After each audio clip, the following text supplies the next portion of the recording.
Welcome to The Explainer. Today, we're going to break down a really powerful science-backed way to manage those intense urges that come with gambling recovery. And here's the key. It's not about fighting harder. It's about fighting smarter. Okay, so let's just dive right in by talking about something I'm sure feels really familiar to a lot of you. That feeling that you're just constantly fighting a losing battle. I bet this sounds familiar, right? You're trying so hard. You're using every single ounce of willpower you have to resist. You're gritting your teeth. But it literally feels like you're wrestling a tiger. It's just completely draining, and more often than not, the tiger wins. And this really shows us the huge shift in strategy that we need to make. So on one side, you've got white knuckling, that direct, head-on, exhausting fight.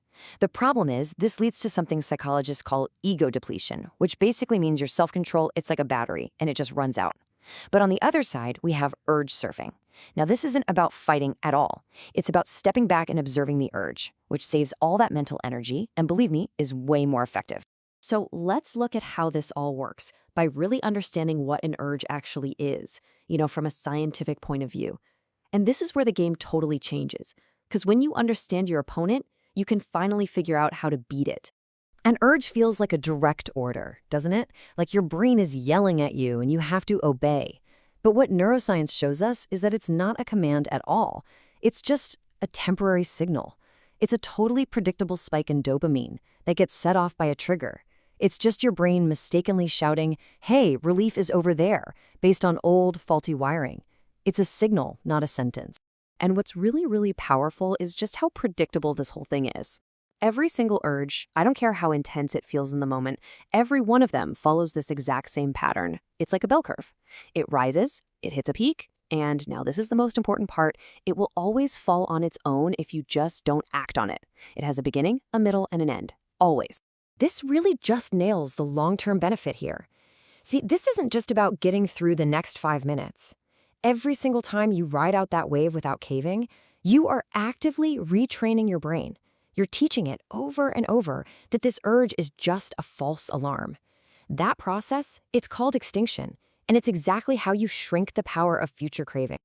Okay, so how in the world do we actually do this, right? How do you learn to surf the urge when you're in the heat of the moment, a huge trigger hits, and that wave feels more like a tsunami about to crash down on you? So here's the core of the technique. Urge surfing is all about shifting your role from being a fighter to being a scientist. You're just a curious, kind of detached observer of what's happening in your own body. You don't judge the feelings, you don't fight them, you don't try to make them go away, you just watch them, knowing that they will pass. And what are you watching for, exactly? Well, you're not looking for the thought, "I want to gamble." No, you're looking for the raw physical data. Like, notice that tight feeling in your chest. Feel your heart starting to race. Acknowledge that knot forming in your stomach, or that jittery feeling in your hands. You're just taking notes, cataloging these sensations like a reporter on the scene. Now, while you're observing all those physical feelings, there's a really crucial mental move you have to make at the same time. See, your addicted brain is selling you a fantasy. It's only showing you the highlight reel, right? Just the rush. Your job, your mission, is to consciously shift your focus to the recovery truth, the reality of the aftermath. You have to force that reality back into the picture. All right, let's put all these pieces together into a concrete system that you can actually use the second a trigger strikes. Think of it as your repeatable checklist to guide you through the storm. This 6-step protocol is your emergency checklist. Let's just walk right through it. First, and this is the most important, pause. Just stop. Don't act. Take one deep breath. Second, acknowledge it. Give it a name. Okay, this is an urge. Just saying that out loud takes away so much of its power. Third, observe. Start surfing those physical sensations we just talked about. Fourth, check HALT. Ask yourself, am I hungry, angry, lonely, or tired? So often, an urge is just one of these basic needs in disguise. Fifth, play the tape forward, and we'll dig into that in a second. And finally, number 6, choose your anchor. Reconnect with your real why. Step 5, play the tape forward, is where you absolutely kill the fantasy. And you have to be specific here. Don't just think, oh, it'll be bad. No. Force your brain to see the ugly details. Visualize the exact lie you're going to have to tell. Feel that gut-wrenching shame after the loss. See the zero balance on your bank account screen. Picture the look of broken trust in your family's eyes.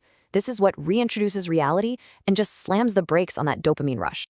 And this brings us to our final and honestly our most important point. That whole protocol, it isn't just a survival tool, it's a construction tool. Step 6, choose your anchor.